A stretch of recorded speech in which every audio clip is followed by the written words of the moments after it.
गली गली में हो रही है बात, इस बार जनता हमारे राम सिंगारे भैया के साथ।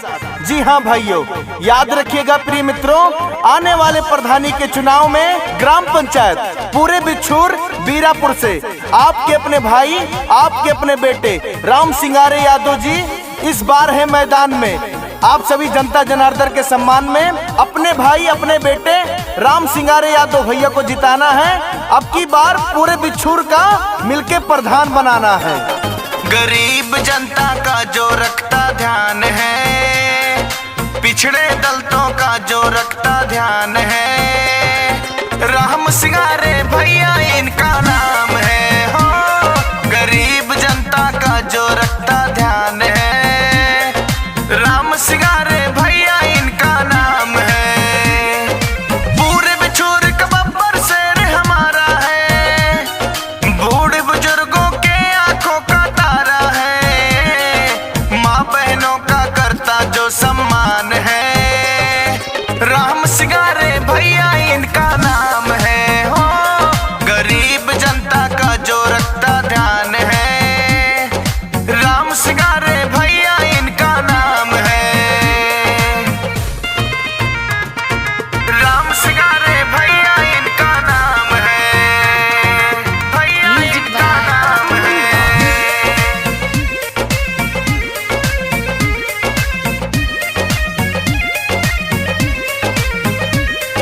मजलूमों का साथी बनकर साथ निभाते हैं, जहां मुसीबत पड़े किसी पे दौड़ के आते हैं, जहां मुसीबत पड़े किसी पे दौड़ के आते हैं। गांव की मिट्टी में ही जन्मे गांव ही प्यारा है, सबकी रक्षा करना ही तो धर्म हमारा है, पल भर भी ना करते ये आराम है, पल भर भी ना करते ये आराम है, राम सिंगारे यादव इनका नाम है। हो गरीब जनता का जो रखता ध्यान है, पिछड़े दलितों का जो रखता ध्यान है, राम सिंगारे भैया इनका नाम है, राम सिंगारे भैया इनका नाम है।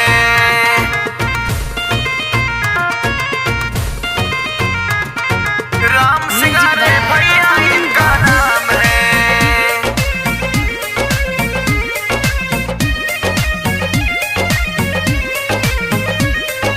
मजदूरों का दर्द समझते सबकी चिंता है, 24 घंटा फोन मिलाओ फोन भी मिलता है, 24 घंटा फोन मिलाओ फोन भी मिलता है।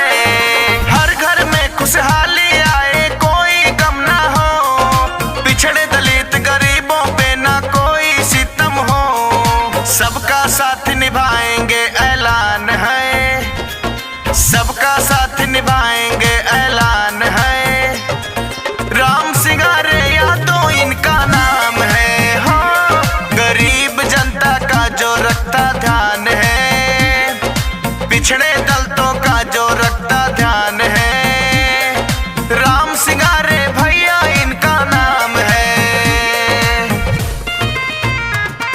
राम सिंगारे भैया इनका नाम है। म्यूजिक बाय राम सिंगारे भैया इनका नाम है।